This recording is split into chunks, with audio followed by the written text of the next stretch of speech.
Bayriqdagi bu voqea shunchaki bir xabar emas. Bu ortida bir insonning hayoti, bir oilaning iztirobi va javobsiz qolayotgan savollar turgan fojia.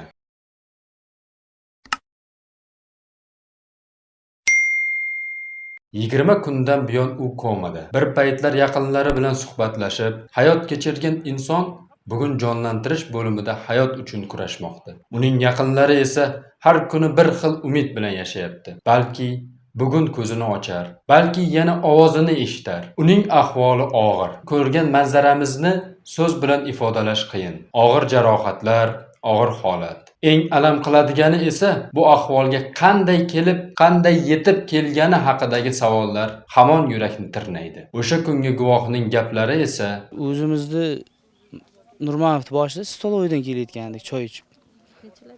Soat 11larda sayr o'tgan kechasi. Shu kelib mashinaga o'tirdik. Ular bizni kuzatgan ekan. Keyin kameralardan ko'rdik. Spark avtomobilimizda bizni kuzatib turgan chiqishimizni, ikkita mashina kutib turgan bizni chiqishimizni. Men emas, endi uni kutganda qisqasi. Keyin o'zimizni mahallaga kirishimizda Qo'tirloq degan qishloq boshlanishida daraxtzor bor, terakzor.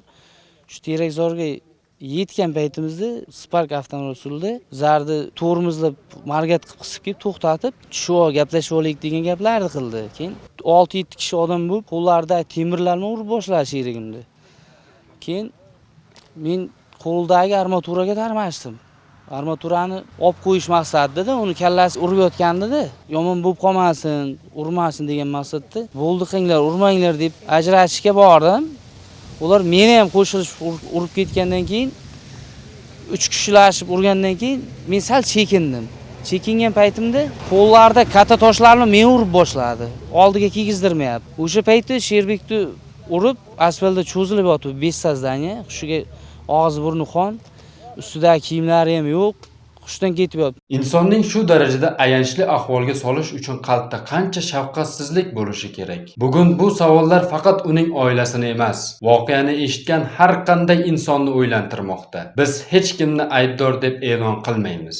Ammo haqiqat yashirin qolmasligi kerak. Prokuraturaga bersin, samasud qilishga menimcha oddiy fuqaroning haqqi yo'q edi.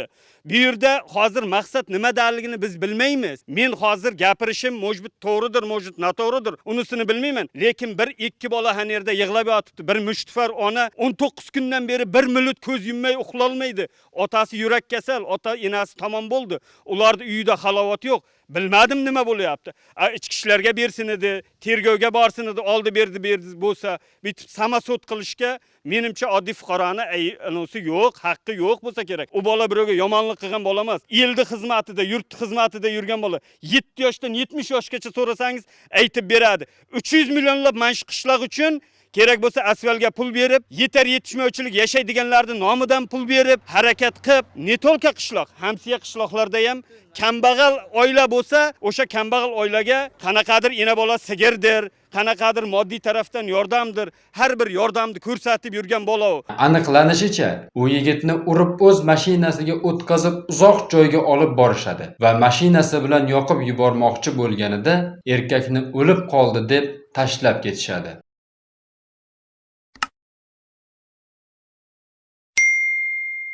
Haqiqat ochilishi kerak, adolat qaror topishi kerak va agar kimdir bu insonning boshiga tushgan fojiaga sababchi bo'lgan bo'lsa, u qonun oldida javob berishi shart.